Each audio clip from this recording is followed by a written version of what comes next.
Welcome to this week's Talking Ads Live, where we pull together the ads that have caught our eye when we have been scrolling through the likes of Twitter, Facebook and Instagram. Some people find ads annoying and irrelevant, and some will get our attention for the right reasons, so we will aim to discuss ads that had both a negative and positive impact.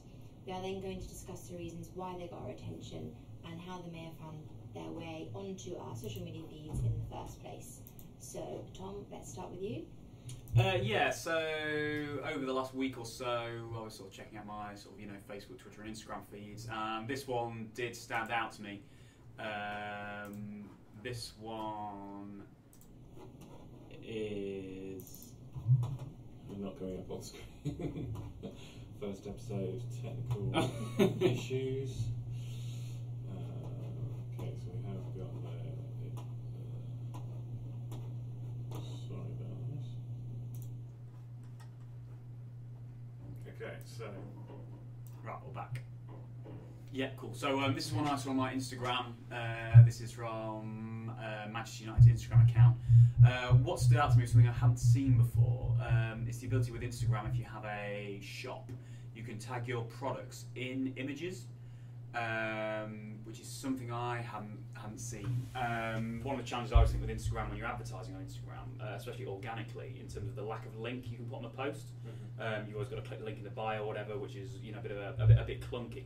Whereas this sort of bridges that gap. So particularly if you have almost physical products like clothes or something you can see and something that is worth having a photo of, then yeah, I think it's quite powerful. So I had a look, and I don't think you can do it on paid stuff yet, but it's a great way of monetizing your organic Instagram activity. Click the link, obviously takes you through to, I think it takes you to the shop, which then takes you through to the website where you buy from. But yeah, no, I think it's a really good way of them sort of making sort of Instagram more monetizable, really. I'll certainly see or help users get more, or businesses get more value out of posting day to day.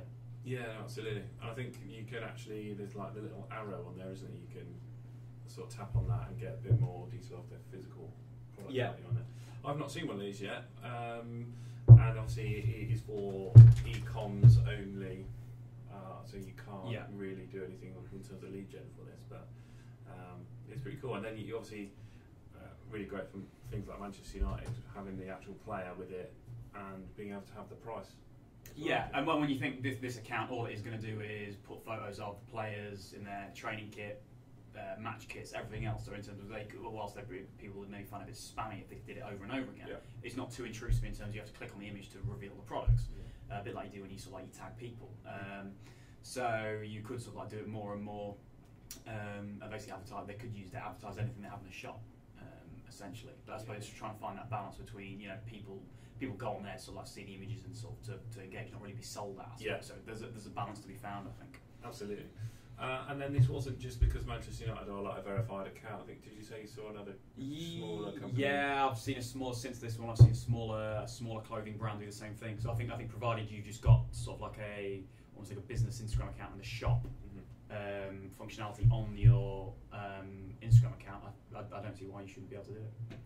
Cool. And did you have to click on the photo for the white box showing the price to come up? I think I did. Yeah, I think there was a little bar at the bottom of the street that said tap to show products. Oh, okay, that's. So it wasn't there from the first off, but I saw that tapped, and then it shows you what products are. I think you can have a max of 5 products per image. I think. Okay. So if you were doing almost like if you're a clothing brand, you were doing a full outfit, top, trousers, shoes, or whatever. I think you could get the whole thing in there. We'll probably find like influencers using this a lot then, I presume. Yeah, I've seen a lot of influencers use it with clothes, and the smaller brands that are kind of trying to push their website out there, they also they use it a lot as well. So it's a good tool to use. Cool. And then we don't know if there's any sort of limits on, because you can only put that link in your bio, that there's any sort of restrictions on. I suppose they don't want people just flooding like every post being an advert, do they? So I don't know if they've put any restrictions on it. Yeah, unsure. I didn't see it when I looked through it. I think it just said max 5 products per image, and I think there's 20 products per carousel. I think I might actually need to double check that, but there was no talk of any limits. But I don't know if you would, as users, get a bit fed up of being sold all the time. Yeah, absolutely. Cool.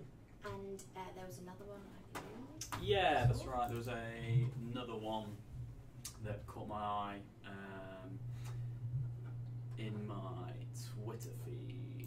Yeah, this one was quite interesting. So yeah, I don't know who Far and Wide are. It came from my Twitter feed.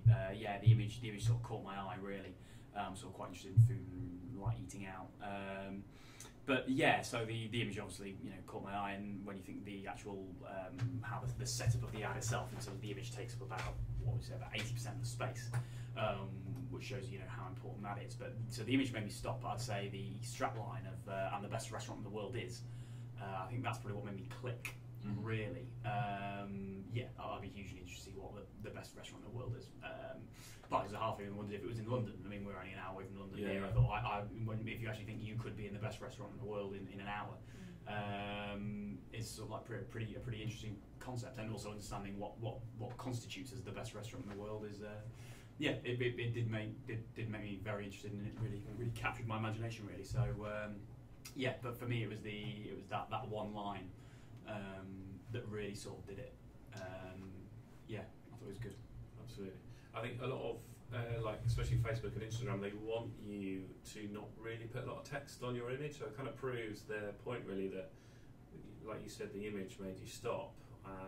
You don't have to have text on there to literally say what it is to get people to stop in their feed to look at it. And yeah, no, it was really interesting as well that it was straight to the point, and it was a short tail kind of ad in terms of literally a one-liner, and got the click out of you for.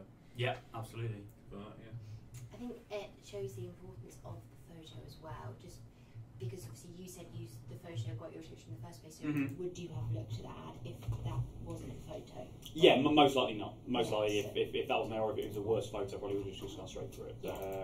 Yeah, the important, particularly on Twitter as well, whereas everywhere these sort of, I think we know that the images are doubly important and get far more engagement and far more impressions. Yes. And also, as we say, they literally take up more of the phone screen, assuming you're looking on a mobile. So yeah, no, it just sort of reinforces why they're so important, really, I think. absolutely. And the final one you saw as well? So yeah, this was one that I really didn't like. I think I can't remember if it was posted out or not. But yeah, I mean, clickbait's annoying, but then clickbait done badly is even worse. I mean, staying there for a month of no internet or no phone for 100k, could you do it? Of course you could. Everybody could. And it annoys me that that's kind of what they're trying to do. It's just cheap comments, cheap likes. And yeah, no, it's just one that sort of ground my gears really. It's like no thought went into it. The grammar's poor. Yeah, it is, isn't it? Like literally on the image, there's like there's like spaces after slashes and kind of just like you say, really actually nice image on its own, just really cheapened by that poor. And then I don't know what they're trying to get out of that as well. It's just more people doing engagement for engagement's sake. Absolutely, yeah. They're just going for the reach basically. Which who knows? It may work, but yeah, it's not one for me, I don't think. No. And what were there any kind of comments underneath it? Kind of how much engagement did it have? Not loads, to be honest. Yeah, I'd seen it because I think someone on my feed probably pushed it my way, or sort of pushed it onto my Facebook feed. But yeah, no, there wasn't much to go with it really, because I think there's no thinking about it. There's nothing that actually sort of prompts a discussion or prompts a comment or is worthy of one really. So yeah, I think most people just let it go straight by. I think those sorts of things as well, like the comments attract people that are kind of taking the mickey out of it rather than actually making a positive comment on it. So then you get a bit of bad publicity, and then it's kind of all a bit of a vicious circle. So the ad actually has done the opposite of what you wanted it to do. Yeah, so that's like it. Absolutely. And it didn't look like a sort of a commercial type thing anyway, did it? No, it wasn't quite. Yeah. But yeah, they are. It is a bit annoying, a bit cheap. So this is one that I saw on my Instagram feed. This one caught my eye for a few reasons. One of them was initially I didn't understand why I was seeing it. It's about the strapline says you are forever a parent, and I'm personally not a parent, so I kind of thought, well, why is this being targeted to me? And then you kind of have to think, okay, so what have I searched? And then it kind of came to light that this is what I was researching for work reasons. So that's why it was on my feed, which kind of interests me a lot actually, because I always kind of think, how do they know? It's kind of a bit like, almost a bit creepy, because you think, oh, how do they know? Like, what have they been, you know? And I think a lot of people who don't understand how ads work do think that. They think, how is this on my feed? How do they know I was looking at this? Yeah. So I think it's not invasive, because obviously it's not like that at all, but you kind of think, oh, when you see it, it's almost a little bit like, a bit creepy. How do they know? But yeah, no, absolutely. I mean, it's remarketing is really easy. Facebook gives you so this is Instagram that's managed by Facebook ads, that you get a pixel you put on your website, and then when you go on that site, it knows what your Facebook account is, and they create an audience of people that have been on their website, and then they can choose to have or pay for that ad to go in your feed. I think there's the sort of not great bit apart if they just assumed that you were a parent. And there are some settings in Facebook where they could have narrowed that down to people who actually are parents or new parents, to make that a bit better. So yeah, it was obviously a wasted paying to get it in front of you for. They could have been much more relevant with that. yeah, and the picture as well. I think it's a good picture. I think if it was more relevant, it's quite a nice way to kind of look at it. I think it's the way it's kind of composed. I think is really nice. But it would, the strapline, I skipped straight past it because it wasn't relevant to me when they had assumed it was. So yeah, no, I actually like the ad. I like the image, and I like the message. It's just relevance is the problem there. Yeah. Especially because they sort of obviously target you from remarketing purposes. It's sort of quite well. I mean, you would a lot of people that shop for life insurance are parents or expecting parents, but then there are a reasonable percentage that also aren't. I mean, I know loads of people that take life insurance out just as soon as they get an asset like a house or something, and they have a partner or something. Life insurance is worth having once you get sort of to that point. You know what I mean? You don't necessarily have to be a parent. But as you said, in terms of they've done more on the targeting parameters on it, or excluded you from the because you weren't a parent. Because you weren't a parent, it probably would have made a bit more sense. Yeah. The second one I saw, a similar thing. I kind of wondered why it was on my profile, and then it was purely because of what I'd searched for work reasons again. But this one I wasn't so keen on, purely because of the image. I think it kind of looks a bit cheesy. Yeah, and a little bit kind of rehearsed. And I think with an ad, something that looks natural is the best way to grab someone's attention and to make someone interested. This, when you look at it, you think, well, I mean, what interest does it spring? Nothing. Although the ad is kind of promoting that they're celebrating reaching a milestone, which is, I guess, why they put their staff as the front people, and they've got the branding in there, which I'm unsure whether it's on the wall or it's kind of as a. Yeah, I didn't know that. I think it might be a graphic, but I suppose there's a couple of things that I like about it, and then I can tell you what I would do differently. I think people buy from people, and I think the more, especially in financial services, the more we get away from just hiding behind the logo, we're finding with all the financial services stuff we do, or just anything we do in general, people buy from people.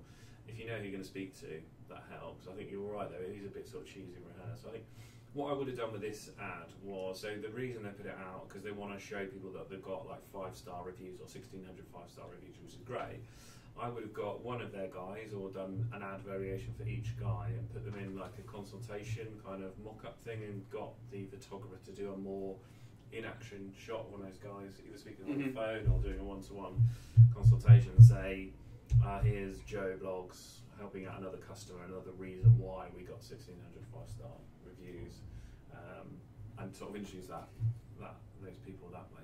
Yeah, it's interesting. I suppose in one of this, it's depending on what they're trying to achieve from it as well. I think really. I mean, obviously, like everything we do is try and push sort of like a commercial result basically. Whereas in terms of if they're sort of going down that strategy of just almost like trying to show their credibility and just push out stuff out there, not for pushing out there for outlet's sake, but rather than them maybe not interested in driving a lead from it, they just want to sort of like demonstrate it. As I say, it's not necessarily something we'd do, but then it doesn't mean to say that that's something other people shouldn't do. Yeah, no, absolutely. Yeah, it's not to say that any of these ads are doing it wrong, because it's it's all, if you're only they'll know the actual stats on it. It could be. Yeah, and also what they were trying to get out of it, in terms of they could have just put a bit of money behind it and said, yeah, we'd like to push the achievements out, which is perfectly reasonable, perfectly good, even if it has no commercial result on the back of it. Yeah, cool. And then the final one I saw was one that actually comes up a lot whenever I'm doing something, and also from just speaking to friends and another colleague, I've found that actually a lot of people see this exact ad. I saw it on a YouTube video, next to a YouTube video I was watching, and I was watching videos about fashion content, so this kind of was relevant in that way, and this, where the others weren't relevant to me, I do feel this is relevant in the sense of what I am interested in, but I've never actually clicked on this website or clicked through onto an ad. I've never visited the website, nothing. So, and I've only ever seen it on an ad, and I see it on YouTube, Facebook, Instagram, I see it everywhere. And they're not a big company in terms of kind of the women's fashion brands. I don't, they're not out there with the big guns like Topshop, Zara, etc. So it's interesting to see, how much that would have cost them to put that in front of me. Anyway, and the fact I didn't click on it, what did they actually get out of it? I guess. Yeah, absolutely. Well, if they've been running it for a while, and a lot of people are seeing it, I assume they're making profit from it. I don't think anyone, especially a small, if you're saying it is a small up and coming brand, that I don't think anyone would do it if it's not working. So I assume they're getting clicks or getting sales from it. But maybe they are literally just targeting by topic in terms of anyone that's interested in or watched beauty videos on YouTube, or just literally gone in that way like that. And really broad. So I think we don't know the kind of results, but it sounds like it is a bit of spray and pray. But I assume it's working.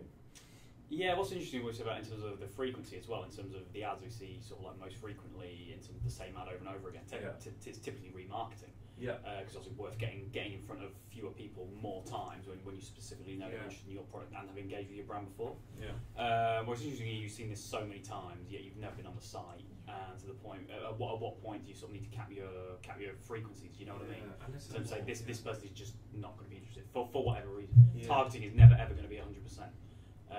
So that's why I think getting the frequency right is quite important. So you're not wasting impressions on people that aren't bothered. And add variations as well, because I suppose you probably would have been, at some point. I would have thought you would have been intrigued if you'd seen lots of different dresses, different products, and you'd be like, oh, actually, I'm just going to have a look. Here they are. But because you're seeing the exact same ad with the exact same dress on, it's just becoming annoying. And I think having different ads, variations to the same people, so a different message, a different product, whatever, works really well, I think.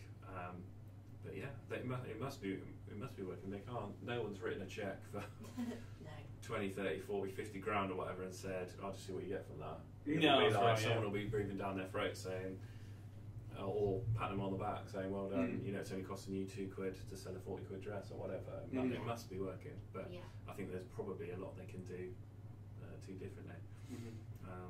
And it's interesting. Really, I think we're going to next week talk about. I'm going to bring some ads talking about how a watch brand have differentiated themselves rather than just showing the product. So I think it might be quite difficult with the beauty stuff, because I feel like even like the TV ads that I see, like Pretty Little Thing and all those types, Boohoo. To me, they all look exactly the same. The advert, the music is the same. I don't understand how they differentiate.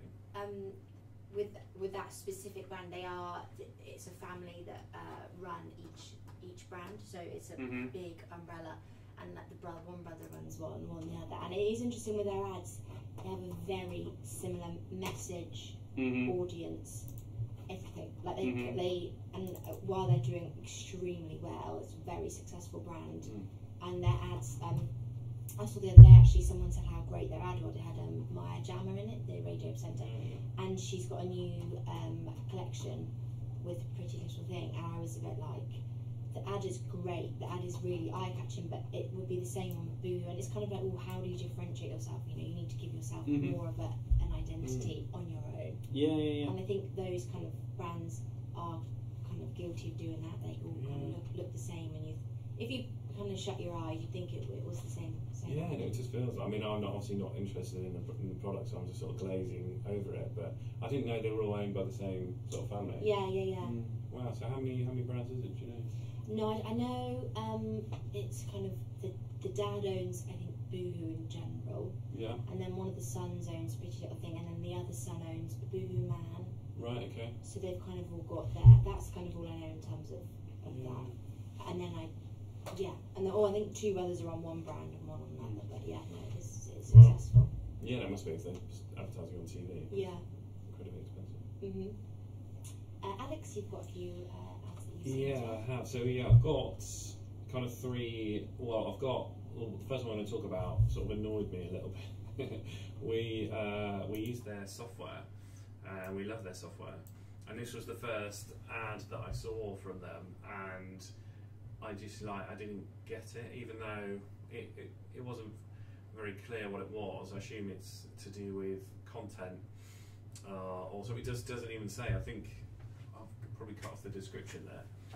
But I just think it felt like a designer had designed the ad to make it look pretty, rather than a marketer trying to get a message across. So that was kind of the first ad that I saw, and I was kind of intrigued because we use SEMrush. If they were targeting me to use the product more and not lose interest in the product, or whether it was they've just got me in a remarketing kind of list. And then I've been trying to get a few of their ads. So this one was a lot better on Facebook.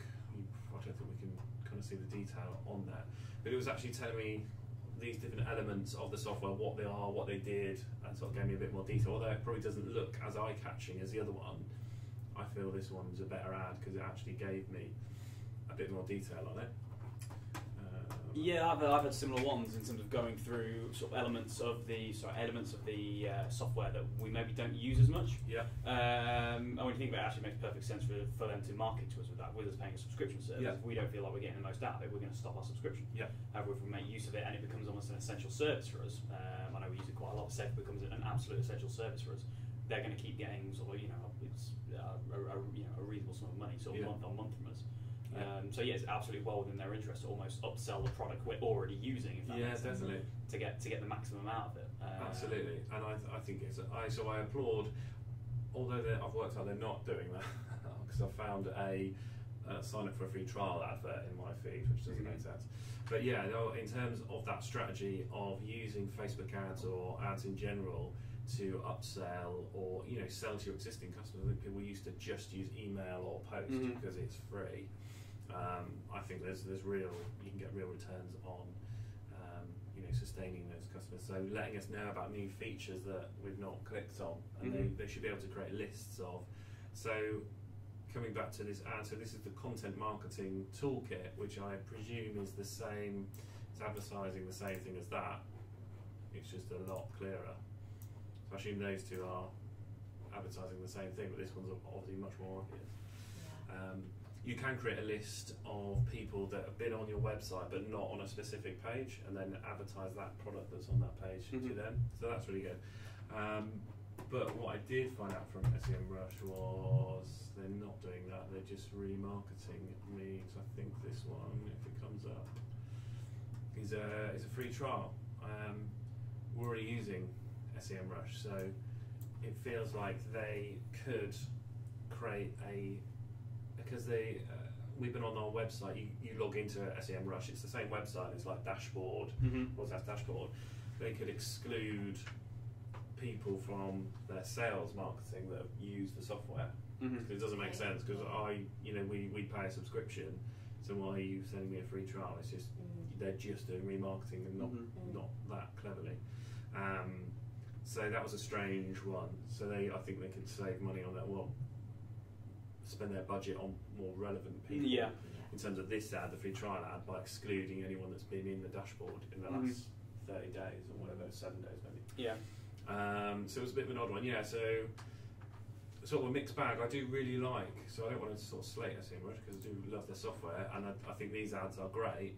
And I applaud them for having a number of variations. Yeah. And this could be a testing phase as well. This this CO thing could be becoming part of the brand and part of the modules or whatever in the software, so it might be introducing us to that. We don't know why they're doing it. Yeah, I think they're going down the route of almost like periodic elements, periodic table elements. So you have the CO of the content, and you get the LF, the links, or whatever else, and that sort of all builds up for the whole SEO toolkit.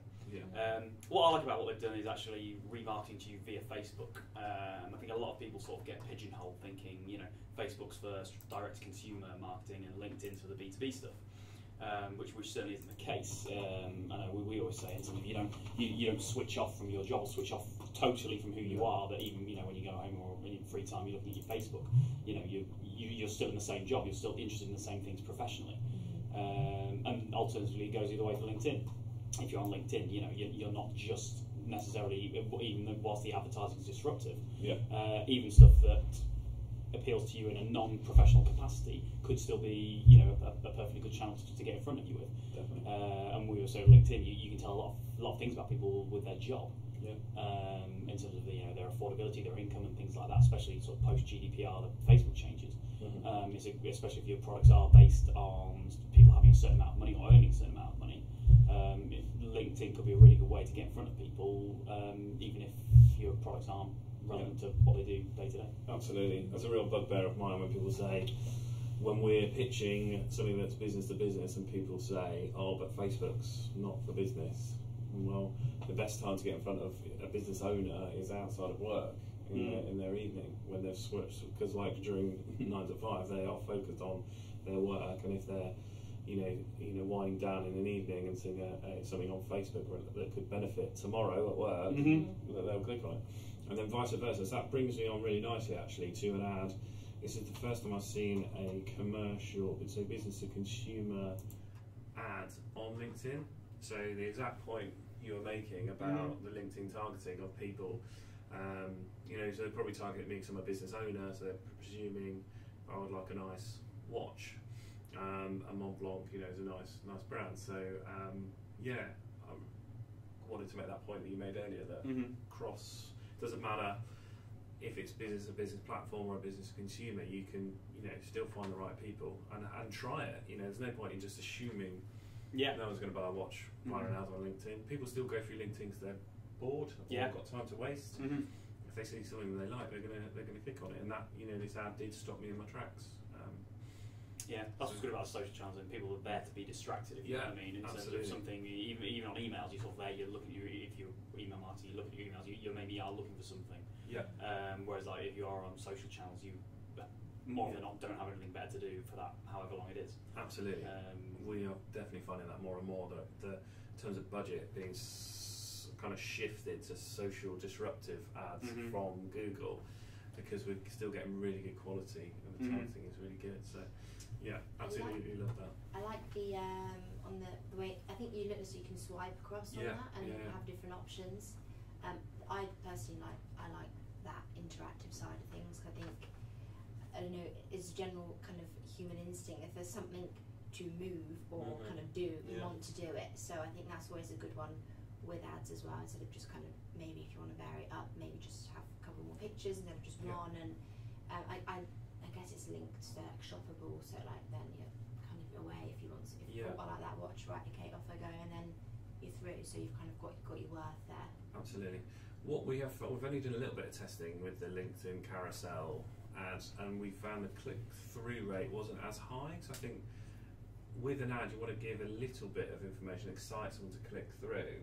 Whereas potentially, depending on how many blocks you use, you might get too much information to get everything they need from the ad and not go on your site, and then you can't get them in your remarketing list. So I think there's a balance of giving too much as well. But it's almost everything in terms of that almost that landing page mentality, if you know what I mean. In terms of if you had a decent landing page, you probably wouldn't have a carousel on it displaying different products or the same thing in a different way. All you'd want them to do is do the single action of submitting the details to get more information, or to apply, or to buy it, or for whatever it is. So in terms of it's just us thinking the same way as on the same sort of breath with ads, in terms of you just want to make it as easy as possible for someone to click through to your landing page or to whoever you want to get them to, rather than getting sort of distracted in the newsfeed. Absolutely. Because I could have spent some time flicking through that Mont Blanc ad, and then they wouldn't know. Otherwise, they couldn't get me into a marketing list or anything. So, but I think that's where testing comes in. That's where you've got to try all these things, definitely. Cool. So, and I've got one more ad, which I love because. So Sophie, so we had this conversation already. You didn't recognise what that was from. So for you, that is a rubbish ad. But for me, I absolutely love it, and that's what's great. And gave me some really good ideas from seeing this ad in terms of targeting. So I hope they targeted me because I love Back to the Future. It's my favourite film trilogy, and it kind of plays on a really famous line from the films of Gantt charts, where we're going. We don't need Gantt charts. So what it made me think was that if you have got a really broad kind of audience, we talked about life insurance earlier. If you're legal in general, they're too big to have a niche. They want to provide life insurance for everyone. But they could niche down their advertising by making that ad related to people's interests. So I hope these guys targeted me because of the Back to the Future thing, but you could take that for all types of hobbies or whatever and relate it to that, and then narrow your audiences down in little ad groups. So yeah, it gave me some like really cool ideas to play with, not just films, like sports, any kind of interest really. So yeah. And the colours, big person for colours on ads, I think is really important. One of the ones, the previous one she had, the one on I think it's Facebook, is purple. Yeah. Now I think that doesn't. You said didn't stand out as much as the red one. Yeah, definitely. That colour does play a part in that. I think it's the same with this one. Although I've never watched it, so I don't know it. The colour still, I would probably still stop and think, oh, what's that? Like it's kind of lots of different colours going on. There's lots going on in it, which I do quite like, even though I wouldn't know what it's about. Yeah, no, absolutely. And I think the bits on the left and the right are because it is a Gantt chart. It's kind of those. It's integrating that software into the image as well, which is quite cool. So I think it's a fantastic ad for me, a rubbish one for you. So if you do come up with a cool idea related to a hobby, don't just spread it out to everyone. Actually, make sure you get it in front of the right people. I think is the kind of summary from that one. So we are also going to be doing a podcast, and Alex is going to tell you a bit more about that as well. Yeah, no, absolutely. So we've covered a lot of sort of concepts in here, remarketing, like that thing we were just talking about with interest-based kind of ads. So I'm going to be sort of delving into a bit more detail of how you do some of those strategies, and then we're assuming we might get some questions from people. So if you've got any questions, if you put them in the comments on the YouTube video, and we've also got a hashtag as well, which is not on that screen, it's on the first screen. Talking Ads Live, if you use that on Instagram and Twitter, we will sort of deal with those podcast questions. So I'm going to be filming the podcast the day after, so we're dealing those questions in quite quickly, and then hopefully releasing that every Friday, I think. And then there's a link in the description of this video to the I've done like an intro episode just to kind of set it up, and then so the podcast for this episode should be out on Friday. That's it for today's episode. We hope you enjoyed it. As Alex said, if you have any ads that have caught your attention or any questions regarding what we've spoken about today, then use the hashtag or comment below and we'll aim to cover it next week.